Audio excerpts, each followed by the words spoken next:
Bonjour à toutes et bonjour à tous les amis, bienvenue pour une nouvelle vidéo sur Altered. Vous l'avez vu, aujourd'hui on va parler des différents types de cartes, les cartes que vous pouvez avoir dans votre main ou sur la table de jeu. Si on se réfère au site officiel d'Altered et à sa fonction de recherche tri de cartes, on voit qu'il y a 6 types de cartes qui sont actuellement référencées. Le mana, le héros, le personnage, le jeton personnage, le permanent et le sort.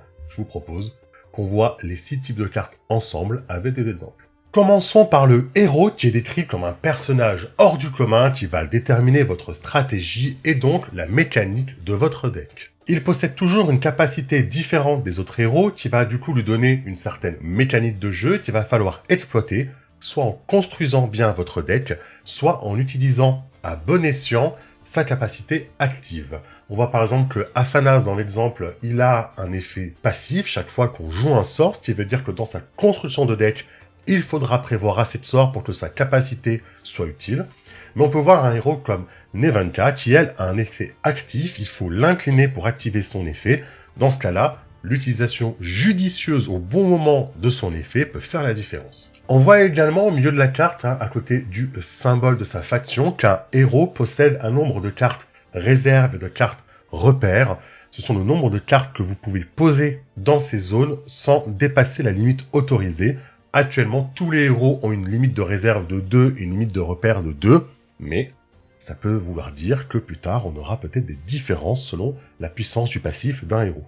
À noter que le héros n'est pas une carte obligatoire pour le mode draft. Le mode draft, vous le savez, c'est le mode où on a un nombre de boosters définis à ouvrir, on se passe les cartes, ensuite les boosters les uns après les autres, et on choisit une carte qu'on va garder face cachée. C'est un mode de jeu un peu différent, on reviendra dessus sur une autre vidéo, mais dans le format draft, vous devez construire un deck de 30 cartes, et vous n'avez pas l'obligation de prendre un héros. Par contre, le héros est obligatoire dans les autres modes de jeu, comme l'ajoute 1 contre 1 habituel. Deuxième type de carte bien connue, c'est la fameuse carte personnage. Donc les personnages sont les cartes que vous allez poser dans vos expéditions et qui serviront à les faire avancer. Quand en fin de journée, en fin de tour à Altered, on doit compter la force pour savoir si vous avancez sur une expédition, ce sont les personnages qui comptent leur force pour vous faire avancer. Petite particularité d'Altered, on le rappelle, il n'y a pas d'affrontement entre les personnages, on ne peut pas aller défier ou combattre un personnage adverse. Par contre, à la fin du tour, tous les personnages en jeu vont soit dans la réserve, soit en défausse s'ils sont déjà fugaces. Pour tous les termes, je vous renvoie vers la vidéo dédiée.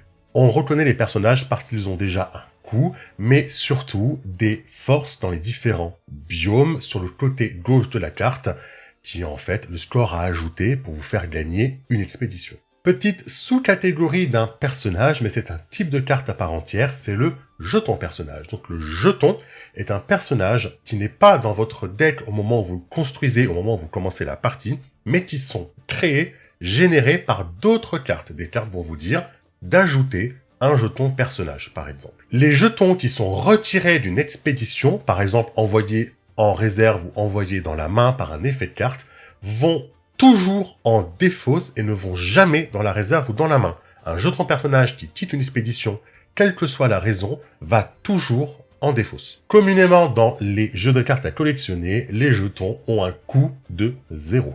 On a ensuite les cartes de type permanent. Celles-ci sont un peu spéciales parce qu'elles restent sur le terrain jusqu'à la fin de la partie ou jusqu'à ce que le joueur adverse gère par un effet de carte notre permanent. Il porte bien son nom. Contrairement aux personnages, les permanents ne vont pas dans la réserve ou la défausse à la fin du tour, et donc ils ont une zone spécifique pour eux sur le terrain de jeu. Ces permanents nous permettent pour l'instant d'avoir des effets continus, comme par exemple le fuseau Bastion Muna qui permet de donner de façon passive et continue Corias 2 à toutes nos cartes, tous nos personnages. On peut avoir des effets qui s'activent également quand ils arrivent de la main ou de la réserve, comme le Hub Scarabot qui quand il arrive va gagner des compteurs qu'on pourra ensuite dépenser. On peut avoir également des permanents qui ont un effet qui s'applique à un moment spécifique de la journée, donc du tour de jeu. Par exemple, le transporteur Ordis, à midi, il crée un jeton.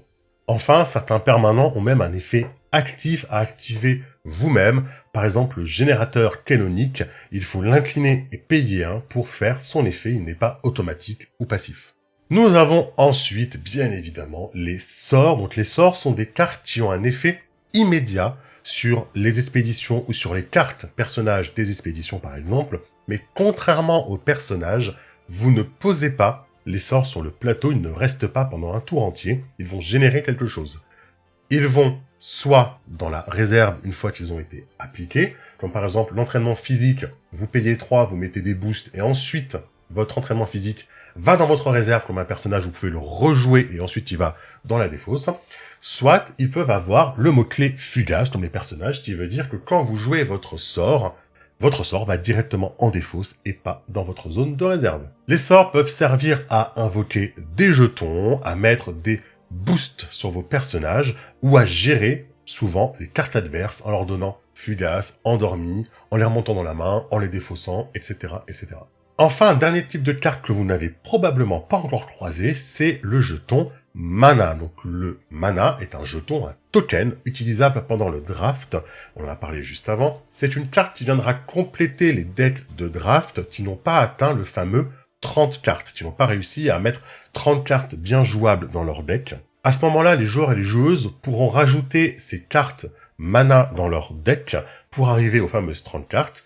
Et ce jeton mana, leur seule utilité sera d'être posé dans votre zone de mana, tout simplement. Ce ne sont pas des cartes qu'on pourra jouer comme des sorts ou des personnages, vous le voyez, c'est un jeton qui n'a aucune stat, puisque le seul principe de ces jetons mana, c'est d'être posé en mana. Donc pour l'instant, c'est réservé au draft, c'est-à-dire le mode de jeu où on construit un deck avec des boosters qu'on va ouvrir et se limiter à ces boosters-là. Vous pourrez les avoir dans les boosters et les collectionner si vous le souhaitez, et les rajouter à votre deck de draft pour atteindre les 30 cartes. Et voilà pour ce premier tour d'horizon des types de cartes d'Altered. Pour l'instant, c'est assez simple. Le héros que vous choisissez au moment où vous construisez votre deck, qui va donner une couleur à votre deck, une mécanique spéciale, des personnages que vous allez mettre sur vos expéditions pour les faire avancer et gagner la partie, des jetons personnages qui sont générés par d'autres cartes et qui ne sont pas dans votre deck quand vous commencez la partie, les permanents qui peuvent rester sur le terrain contrairement aux personnages qui vont vous donner des effets soit passifs,